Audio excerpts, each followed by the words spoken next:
కమ్మటి తెలుగు కథలకు స్వాగతం. ఈరోజు మనం చెప్పుకోబోయే కథ ఒక్కడుగు. కథ మొదలు పెడదాం. ఇక నీకు నాకు పడదు వినయ్. నీది ఉత్తర దిక్కు, నాది దక్షిణ దిక్కు.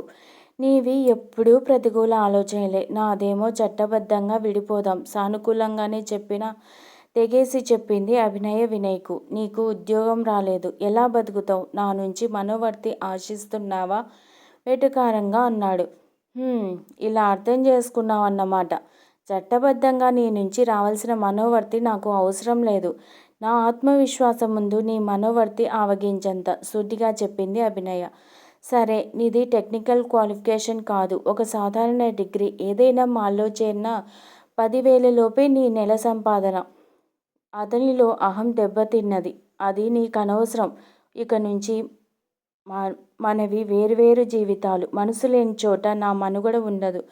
ఎంతో ఆలోచించి తీసుకున్న నిర్ణయం నాది. ఇంతకాలం నీతో కలిసి ఉన్నందుకు దయచేసి నన్ను అర్థం చేసుకో. మున్ముందు మన మధ్య కలహాలు రాకూడదు. అసంతృప్తితో ఇక నీతో నేను జీవించలేను, ప్రశాంతంగానే చెప్పింది అభినయ. ఆలోచనలో పడ్డాడు వినయ్. అభినయది అదే ఆలోచన. వినయ్ బాగున్నాడు, సాఫ్ట్వేర్ జాబ్ ఉంది, తను సుఖపడుతుంది. ఇది తల్లిదండ్రుల ఆలోచన. ఆ ఆలోచనను తను బలపరచక తప్పలేదు. నిజమే, మనుషులను చూస్తాం కానీ మనస్తత్వాలను చూడం కదా. అందంగా, ఎర్రగా, బుర్రగా ఉంటే సరిపోదు. అది అతని ఆలోచన విధానం ఎటువంటిదో కలిసి జీవించేప్పుడు కానీ తెలియదు. అప్పటికే టూ లేట్. చేతులు కాలాక ఆకులు పట్టుకోవడం అంటే ఇదే. ప్రతిదానికి పెడార్థాలు తీస్తాడు. నవ్వితే తప్పు, టీవీ సీరియల్స్ చూస్తుంటే విసుగు, సెల్ ఫోన్లో సోషల్ మీడియాలో ఫాలో అయితే ఏమిటి ఇతని ధోరణి? పెళ్లి చూపుల్లో నవ్వకపోయినా, పెళ్లిలో అంత హుషారుగా లేకపోయినా మొహమాటమో సిగ్గో అనుకుంది. అతని మనస్తత్వం తీరే విచిత్రం, విపరీతం అని రుజువు కావటానికి ఎన్నో రోజులు పట్టలేదు. ప్రతిదానికి లెక్కలు వేస్తాడు. చివరకు తినే తిండి కూడా. తను తినేటప్పుడు తన ప్లేట్ వైపు చూస్తాడు. ఎప్పుడైనా అమ్మ నాన్నలు వస్తే ముభావంగా ఉంటాడు. అతని తీరు చూసి వాళ్ళు రావటమే మానేశారు. తనెప్పుడైనా పుట్టింటికి వెళ్తానంటే అడగగా అంగీకరిస్తాడు. బస్సు ఛార్జీ ఎక్కువని రైల్లో వెళ్ళమంటాడు. అవేమో పరిమితంగా ఉంటాయి. హాయిగా ఏ లగ్జరీ బస్సులోనో ప్రయాణించాలనేది తన కోరిక. తనకు ఎవరైనా ఓల్డ్ ఫ్రెండ్ ఫోన్ చేస్తే గుచ్చి అడుగుతాడు. ఒకటే శంక, ఏమిటి చాదస్తం అనిపిస్తోంది. ఒక పెక్యులర్ మెంటాలిటీ. ఒక్కడే కొడుకు మామగారికి, ఎంతో సంపద. తను బోల్డ్ కట్నం తెచ్చింది. అయినా లోబితనం. ఒక మంచి లొకాలిటీలో మంచి ఫ్లాట్ కొనిచ్చారు మామగారు. మనకు తగినంత ఆస్తి ఉంది. నీకు మంచి జాబ్ ఉంది. కావాలంటే నేను పంపుతాను. ఇద్దరు హాయిగా ఉండండి, వీకెండ్లో ఎంజాయ్ చేయండి అని కొడుకుకు ఎంతో హితబోధ చేశారు తండ్రి. టైల్స్ తుడవటానికి ఒక మనిషిని పెట్టుకుందామంటే లెక్కలు వేసి, నువ్వు ఖాళీయే కదా, నీకు మనిషి అవసరమా? రుసరుసలాడుతూ చెప్పిన అతడికి ఏం జవాబు చెప్పాలో అర్థం కావడం లేదు. తనకు వీకెండ్లో సరదాగా ఎటైనా వెళ్ళాలని కోరిక. మరీ దూరం కాకపోయినా సిటీలోనే బోలెడు కాలక్షేపం. ఆ 2 రోజులు కదలడు మెదలడు. ఆ డొక్కు మోటార్ బైక్ మీదనే ఆఫీస్కు వెళ్తాడు. కారు కొనే స్తోమత ఉంది, కానీ కొనడు. డౌన్లో బైక్ ఆన్లో లేకుండా నడిపిస్తాడు, పెట్రోల్ ఆదా కోసం. ప్రతి విషయంలో ప్రతికూల ఆలోచనలే. మనకు ఆడపిల్ల పుడుతుందేమో, పుడితే ఎన్నో ఖర్చులుంటాయి కదూ ఒకరోజు అన్నాడు వినయ్. నెత్తి పట్టుకుంది అభినయ. గుడికి వెళ్దామంటే ఎందుకు అంత శ్రమ? ఇంట్లోనే శుభ్రంగా పూజలు చేసుకోక అంటాడు. కర్మరా బాబు, తను ఎన్నెన్ని కలలు కన్నది, తన తల్లిదండ్రులు ఎన్నెన్ని కలలు కన్నారని. ఆచితూచి వినయ్ ఆర్థిక స్థితిగతులను అంచనా వేసి మరీ, నేను ఏదైనా పార్ట్ టైం జాబ్ చూసుకుంటాను, ఇంట్లో బోర్ కొడుతుంది అడిగింది ఒకరోజు. జాబా? ఆడవాళ్ళు బయటకు వెళ్ళటం నాకు ఇష్టం ఉండదు. అలా అయితే నేను సాఫ్ట్వేర్ని చేసుకునేవాడిని బుద్ధి బయట పెట్టాడు. అవునులే, ఈ వింత జీవితో కాపురం చేయలేక పెళ్ళాం ఎవరితోనైనా లేచిపోతుందేమోనని అనుమానం కాబోలు. అన్నీ అనుమానాలే. ఆఫీస్కి వెళ్ళాక రోజుకు 4-5 సార్లు వీడియో కాల్ చేస్తాడు, తను ఇంట్లోనే ఉన్నానా లేదా అని. బాప్రే, ఈ మనిషితో ఇంకా చాలా కాలం బతకాలి. ఇక తన వల్ల కావటం లేదు. ఇతనిది సైకో బుద్ధి, శాడిజం ఆలోచనలకు మించిన ప్రవృత్తి అనిపించింది అభినయకు. ఒకరోజు వినయ్ ఆఫీస్కు వెళ్ళిన సమయంలో అమ్మకు ఫోన్ చేసింది అభినయ. అతని ప్రవర్తన, తన బాధ చెప్పుకుంది. సర్దుకుపో తల్లీ, ఏ అఘాయిత్యమూ చేయకు అంది తల్లి. రోజూ వింటూ ఉంది ఆమె ఏవేవో వార్తలు. ఆమెకు బాధగానే ఉంది. కూతురి జీవితంలో ఏ రుచి పచి లేదని తెలిసాక. తన నిర్ణయాన్ని వినయ్కు తెలిపే ముందు సలహా అడిగింది అభినయ తల్లిదండ్రులను. ఆ పని చెయ్యకమ్మా, పెళ్ళిడికొచ్చిన చెల్లెలు ఉంది, దానికి పెళ్ళి కావటం కష్టం తేల్చి చెప్పారు వారు. అంటే నీ చావు నువ్వు చావు, మాకేం సంబంధం లేదు, మా ఇంటికి మాత్రం రాకు అని చెప్పకనే చెప్పారు ఇండైరెక్ట్గా. అయినా ఎడ్డమంటే తెడ్డమనే మొగుడితో శాశ్వతంగా జీవించటం ఇక అసంభవం, ఇక తన వల్ల కాదు అని నిశ్చయించుకున్నాకే తను ఈ నిర్ణయం తీసుకుంది. అయితే తను ఎక్కడికి వెళ్ళాలి, ఇక ఎలా ఎలా అని ఆ ఊహనే అభినయకు అంతు చిక్కడం లేదు. అయినా సరే ఇక రాజీ పడదలుచుకోలేదు. అంతే. బయటకు వచ్చాక ఒక లేడీస్ హాస్టల్లో జాయిన్ అయింది అభినయ.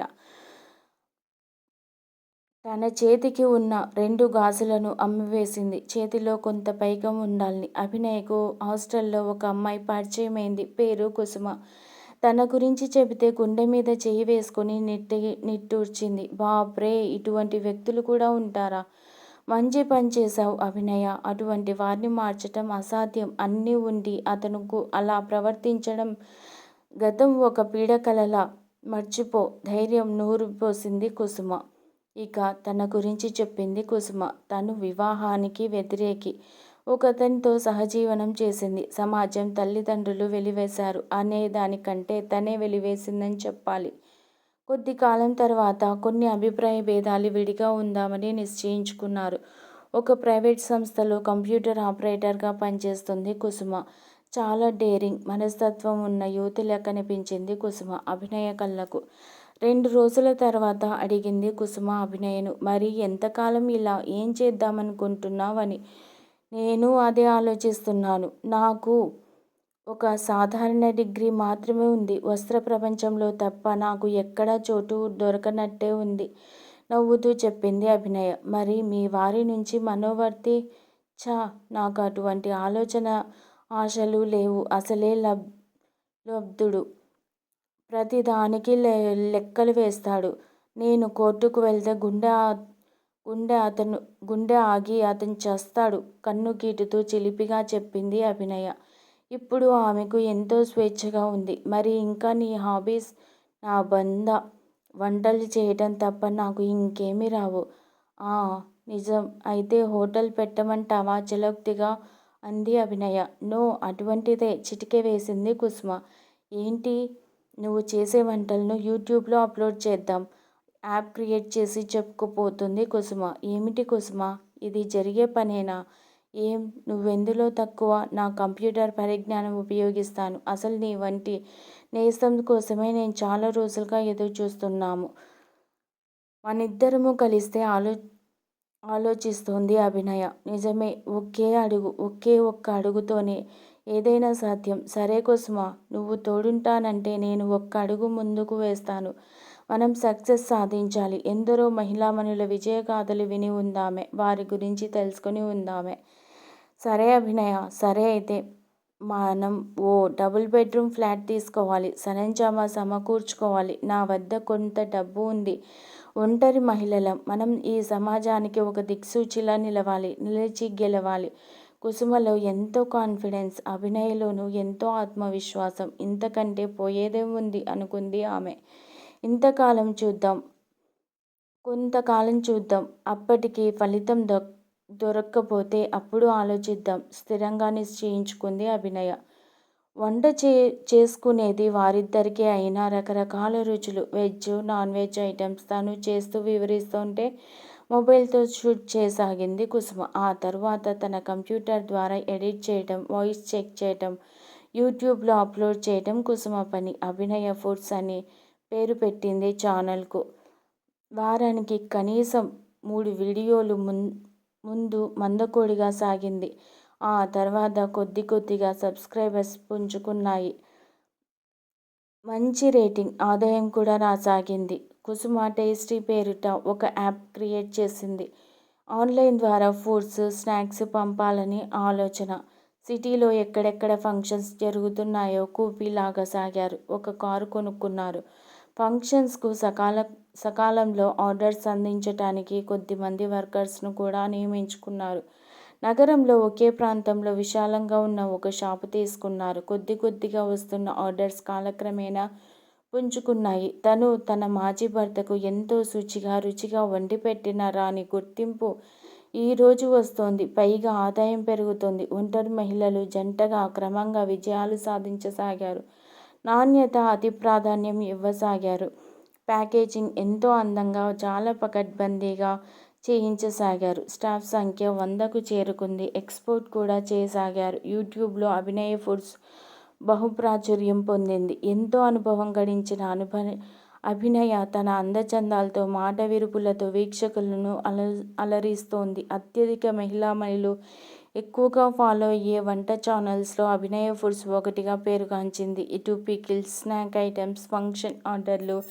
ఇప్పుడు అభినయ ఆలోచనతో ఐటమ్స్ తయారీ జరుగుతుంది. రుచి ఉంటేనే ఆ వంట బహుబాహుళ్యంలోకి వెళ్ళేది. సంస్థకు చెడ్డ పేరు రాకూడదు. ఆ విధంగా బిజినెస్ను తారాస్థాయిలో నిలిపారు కుసుమ, అభినయలు. ఏ విషయంలోనూ రాజీ పడకుండా సకాలంలో సమయస్ఫూర్తితో తీసుకున్న నిర్ణయం ఈరోజు వారిని విజయవంతమైన మహిళలుగా సమాజం గుర్తిస్తోంది.